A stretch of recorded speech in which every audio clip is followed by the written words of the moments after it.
السلام علیکم ورحمۃ اللہ وبرکاتہ۔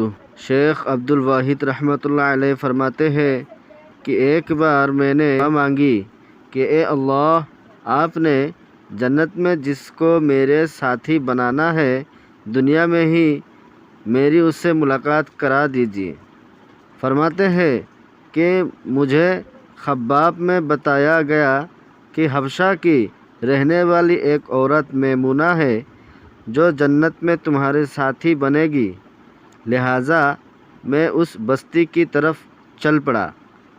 جا کر بستی والوں سے پوچھا تو انہوں نے کہا کہ وہ تو بکریاں چراتی ہے اور اس وقت باہر کہیں بکریاں چرا رہی ہوگی۔ فرماتے ہیں کہ میں چل پڑا۔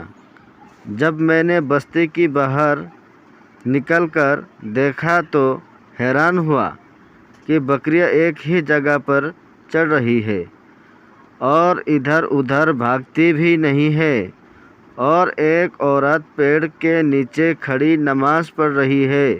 جب میں نے غور کیا تو میں نے دیکھا کہ جہاں بکریاں چر رہی تھی وہاں اس چراہ گاہ کے کنارے کچھ بھیڑیے بیٹھے نظر آئے۔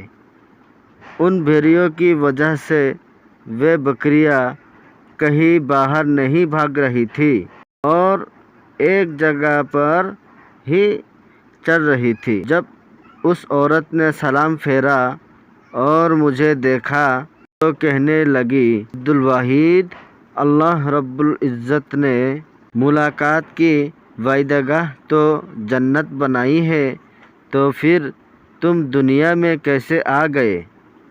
میں نے کہا کہ میں نے دعا مانگی تھی جو اللہ رب العزت کے یہاں قبول ہو گئی، مگر اب میں آپ سے ایک بات پوچھنا چاہتا ہوں کہ میں نے ایسا منظر تو کبھی نہیں دیکھا کہ آپ نماز پڑھ رہی تھی، بکریاں چر رہی تھی اور بھیڑیے بیٹھے ہوئے تھے اور وہ بکریاں کو کچھ نہیں کر رہے تھے۔ مجھے اس کا راز سمجھ میں نہیں آ رہا ہے۔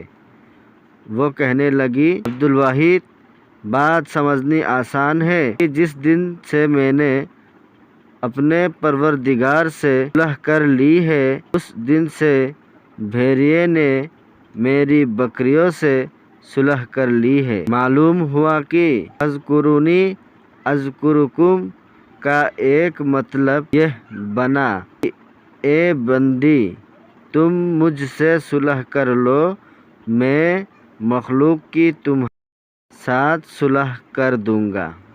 میرے پیارے دوستو، اگر آپ لوگوں کو اسی طرح کے سچی واقعہ پسند آئے اور اس واقعہ سے کچھ علم حاصل ہوا تو ہماری اس چینل کو سبسکرائب کریے اور برائے مہربان شیئر کریے۔ شکریہ۔